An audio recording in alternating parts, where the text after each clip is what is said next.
Hola, buenas tardes. Buenas tardes. Nada, esta es la sorpresa. Tenemos aquí a una psicóloga. Hemos contactado con ella por las redes sociales y bueno, ahora nos dirá de dónde eres, por cierto. Yo soy de Madrid Capital.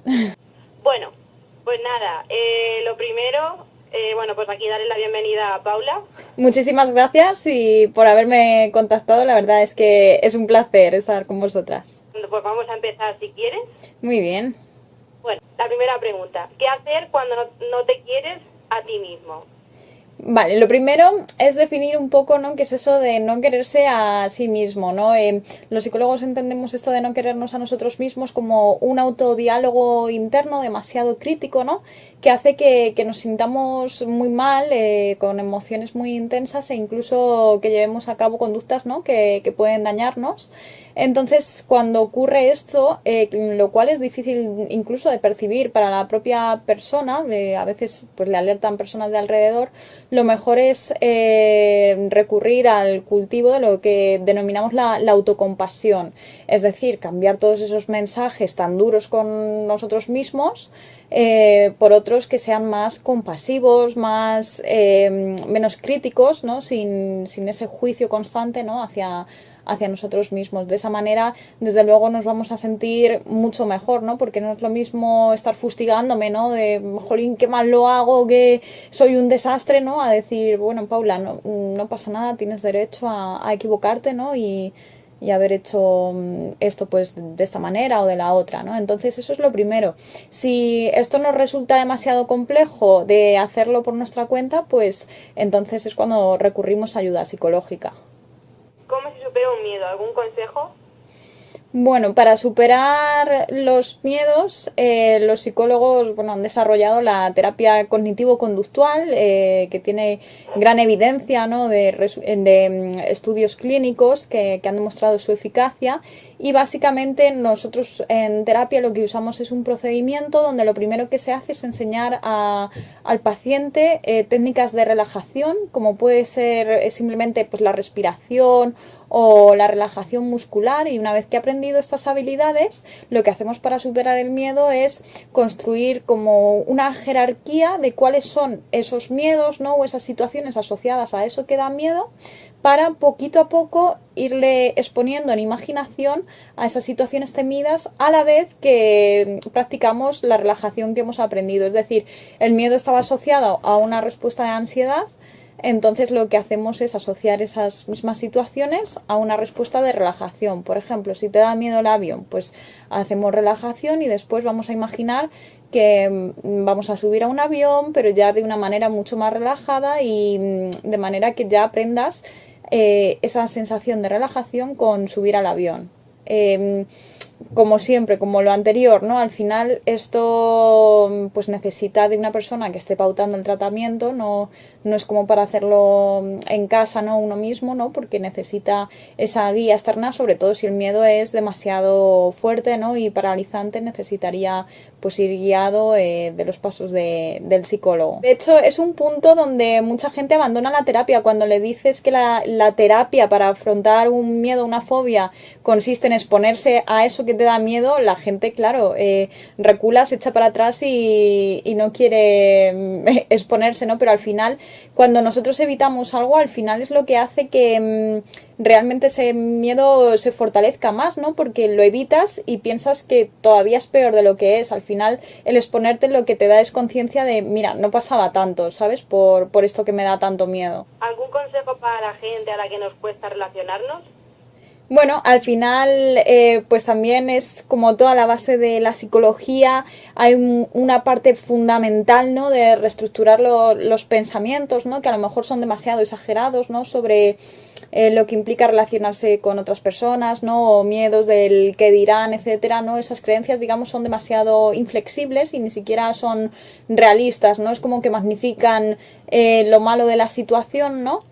Entonces, empezamos por ahí. Luego también todo el tema de la asertividad es crucial en el tema de las relaciones interpersonales, ¿no? Porque al final no nos conviene, ¿no?, ni un estilo de asertividad pasivo en el que no defendemos nuestros derechos, no nos sentimos inhibidos, pero tampoco un estilo asertivo agresivo, ¿no?, en el que al contrario, nos creemos con muchísimos derechos sobre los demás, somos violentos en la comunicación. Entonces es enseñar a la persona pues esas técnicas, ¿no?, para que sea asertiva de una manera equilibrada, ¿no?, reestructurando sus pensamientos y sobre todo pues lo de siempre, pues exponerse a esas situaciones que a lo mejor le generan más ansiedad social poquito a poco para que vaya comprobando que realmente para nada es como piensa y desde luego pueden ser muy reforzantes, ¿no?, estas relaciones interpersonales.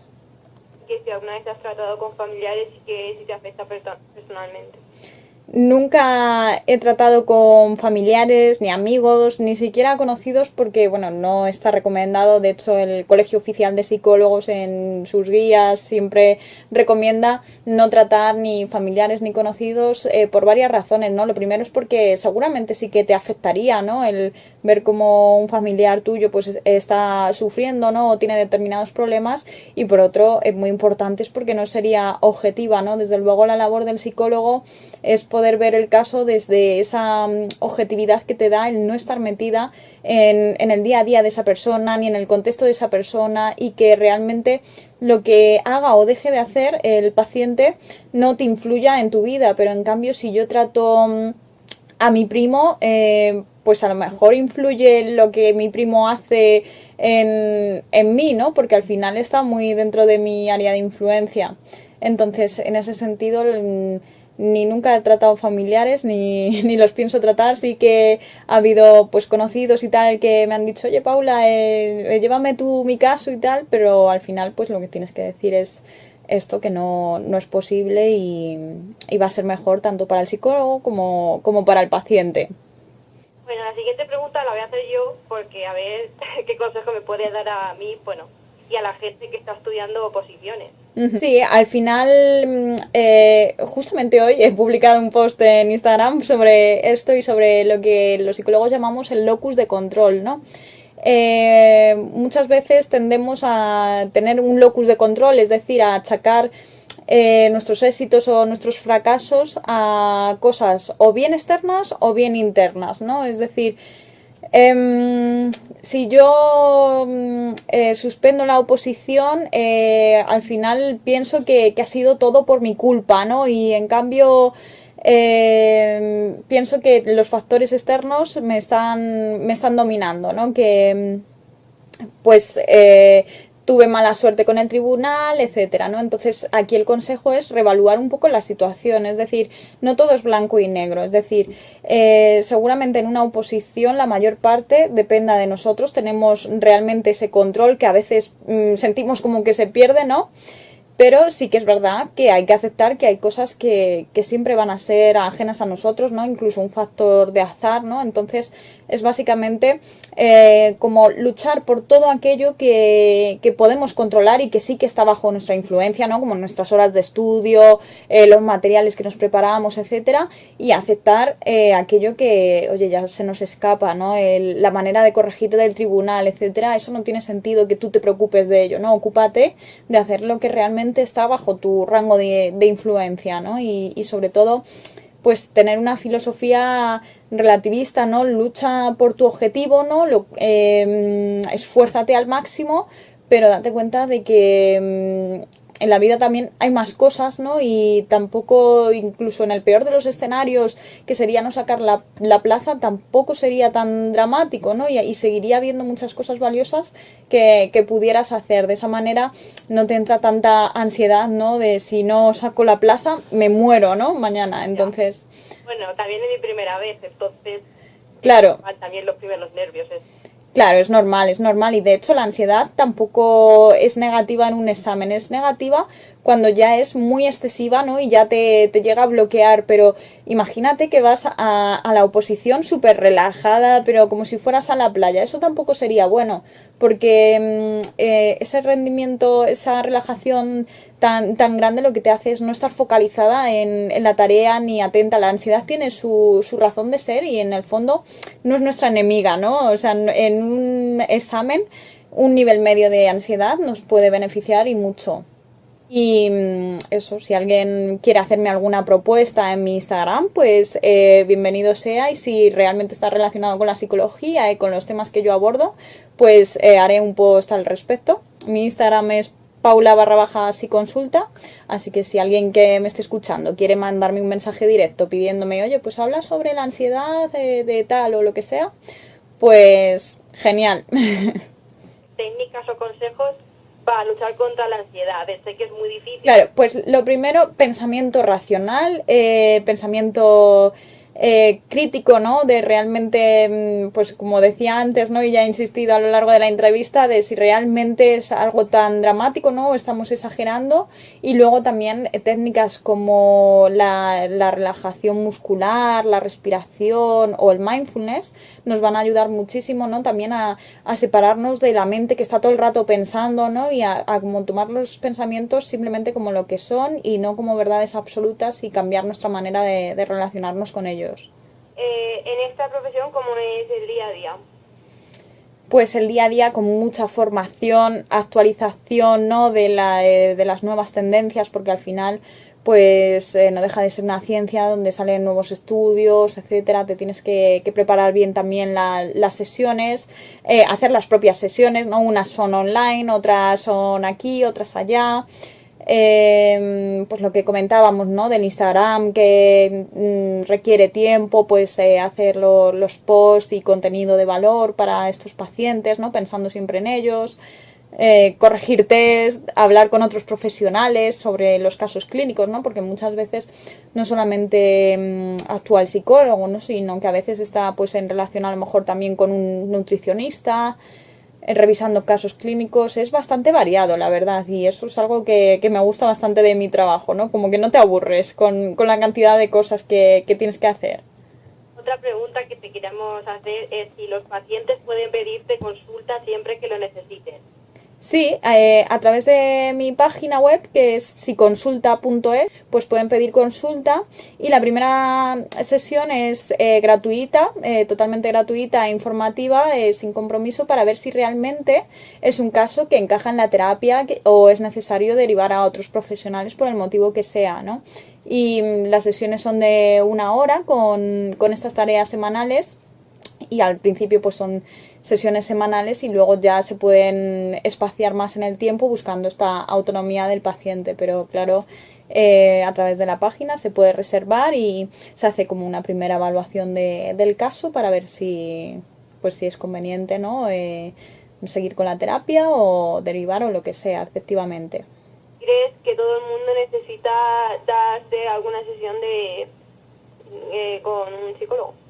Desde luego para todo el mundo sería beneficioso. Una cosa es que sea beneficioso, ¿no? Y que nos pueda venir bien a todos, absolutamente a todos. Y otra cosa es que se necesite, ¿no? Que sea un imperativo de necesitas ir a terapia, ¿no? Yo creo que necesitarlo no todo el mundo lo necesita, pero desde luego todo el mundo puede salir muy beneficiado porque al final todo el mundo tenemos lo que llamamos distorsiones cognitivas, ¿no? Errores al interpretar la información, emociones, ¿no? que nos hacen sentir mal. Entonces todo eso es susceptible de aprendizaje, ¿no? Y de desarrollo personal en terapia psicológica. ¿Cómo se puede solucionar la falta de motivación y cómo se puede solucionar la falta de autoestima? Yo siempre uso la técnica SMART para definir objetivos, ¿no? Muchas veces la falta de motivación viene porque no hemos planteado bien los objetivos que queremos conseguir. Es decir, el SMART es como un acrónimo, ¿no? Que te dice que los objetivos tienen que ser específicos, medibles, alcanzables, realistas y en tiempo, ¿no? Es decir, todo esto, que no te pongas como meta correr la maratón cuando no has corrido nunca, ¿no? Pues que sea muy adaptado a lo que tú puedas ir haciendo y desde luego que haya un seguimiento, ¿no? De estoy cumpliendo, ¿no? Y a partir de ahí correcciones. ¿Cómo hacemos para motivarnos? Pues con autorrecompensas. Si yo hago esto poquito, ¿no? Que me había planteado, que desde luego lo puedo alcanzar, pues me autorrecompenso con algo, o incluso tengo un diálogo interno de autoinstrucciones, es decir, esto significa básicamente ir como con un discurso interno, ¿no? De lo que tengo que hacer para ir poquito a poco, paso a paso, haciéndolo, ¿no? Y de manera que podamos ir consiguiendo objetivos pequeñitos que sumados en el largo plazo pues son bastante grandes. Esa es una manera de motivarnos y desde luego va a influir en nuestra autoestima. Y en la autoestima también el tema de las autoinstrucciones, ¿no? Y el diálogo interno que tenemos con nosotros mismos también es súper relevante, ¿no? Y una herramienta que desde luego nos va a ayudar a desarrollarnos, ¿no? Muchísimo. ¿Cuáles son las características del apego emocional? Las características del apego emocional. Mira, pues el apego emocional básicamente son esquemas mentales, ¿no? Que se forman de manera muy temprana, es decir, en la infancia, con los padres mismos, ¿no? Los cuidadores, sobre qué es lo que puede esperar la persona sobre el mundo, ¿no? Sobre si los demás van a estar ahí dispuestos a satisfacer sus necesidades o no, ¿no? Y en función de eso distinguimos diferentes tipos de apego, ¿no? Está el apego seguro, que es aquel como que tiene confianza en sí mismo y en que los demás le van a corresponder con ese apoyo, ¿no? Y cariño. Y luego están los apegos inseguros, dentro de los cuales encontramos el apego ansioso y el apego evitativo. El apego ansioso es aquel que demanda constantemente de los demás muestras de cariño. Oye, por favor, ¿me quieres? ¿No me quieres? ¿Me estás escuchando? ¿No? Y el evitativo sería lo contrario, ¿no? El que parece que evita el contacto con los demás, pero en el fondo tiene una inseguridad dentro, ¿no? Es un poco de la inseguridad de las relaciones, ¿no? Y el miedo al rechazo que tiene ahí dentro. Es bastante complejo todo el tema del apego, pero es básicamente los esquemas que tengas sobre ti mismo, ¿no? Y sobre los demás en estas relaciones. Y de hecho se ve muy bien en relaciones de pareja, ¿no? Seguro que más de uno pues se ha identificado con o el apego seguro, el ansioso o el evitativo, ¿no? En relaciones de pareja. ¿Qué es la inteligencia emocional? Pues la inteligencia emocional básicamente es percibir y comprender, ¿no? Tus propias emociones y las de los demás y saber cómo manejarlas, ¿no? De todas maneras, inteligencia emocional es un concepto que yo creo que se ha manoseado demasiado en la psicología y se ha usado demasiado, ¿no? Y se ha usado bastante mal, pero básicamente es que las emociones sean utilizadas de manera correcta. Con las obsesiones, o sea, cuando una persona se obsesiona, no sé si has tenido algún caso de algún paciente, ¿cómo se puede luchar contra eso? Porque claro, cuando tienes una obsesión es muy complicado. Claro. Al final son técnicas donde se hace lo que llamamos una prevención de respuesta, es decir, modificamos el contexto de tal manera, ¿no? En la que impedimos que esa obsesión se pueda llevar a la práctica, ¿no? Y de esa manera como que rompemos el vínculo, ¿no? Porque aparece un pensamiento muy asociado a una conducta que como que te alivia la ansiedad, ¿no? Entonces buscamos ese alivio de la ansiedad también por otros métodos, ¿no? Que no sean realizar la conducta compulsiva, ¿no? Es como dar alternativas a la compulsión, básicamente. ¿Qué importancia le ves a la psicología y cómo dice una persona a un psicólogo? A ver, importancia de la psicología, pues para mí toda, ¿no? Porque yo, no sé, a lo mejor estoy un poco con deformación profesional, ¿no? Pero la psicología está en todo lo que hacemos, ¿no? Entonces, la importancia es fundamental, ¿no? Sobre todo para tomar conciencia de qué es lo que hacemos a corto, a largo plazo, etcétera. Y estar a gusto, ¿no? Con nosotros mismos, con nuestras conductas, con todo, ¿no? Con nuestras relaciones, etcétera. ¿Y cómo elegir un psicólogo? Desde luego informándote muy bien. Para ello elemental, primer paso básico es observar la titulación de la persona, que sea psicólogo. Esto parece muy evidente, pero hay muchas personas que actúan, ¿no? En el ámbito de la psicología sin ser psicólogos. Luego, algo que se desconoce es que los psicólogos para para tratar en psicoterapia necesitan tener lo que se llama el máster de Psicología General Sanitaria o una habilitación sanitaria y estar colegiados. Entonces, una buena idea es preguntar al colegio de psicólogos, ¿no? Incluso en la propia web se puede hacer, metes el nombre de esa persona que te ha interesado como psicólogo o psicóloga y compruebas que realmente es así y que está habilitado para tratar estos ámbitos sanitarios, ¿no? Y luego, además, pues aparte de que cumpla con esta legalidad, que cumpla, ¿no? Con un poco tus expectativas, ¿no? Porque al final las personas somos distintas, los psicólogos somos distintos y aunque tengamos el mismo enfoque de terapia, etcétera, va a ser distinto, ¿no? Entonces, un psicólogo o psicóloga con el que te sientas a gusto, que te dé buen feeling, eso también es bastante importante, ¿no? Vale. Bueno, pues hasta aquí llega la entrevista. Nada, muchas gracias por la entrevista. La verdad es que ha sido muy entretenida. He recibido muchos mensajes de que les ha gustado. Bueno, saludo a todos mis pacientes, en especial a los de Albacete, lo vuelvo a decir, que ya que es una radio de Albacete, pues saludos por ahí a mi gente. Pues nada, pues eso, muchas gracias. Muy bien, pues nada, ha sido un placer, muchísimas gracias.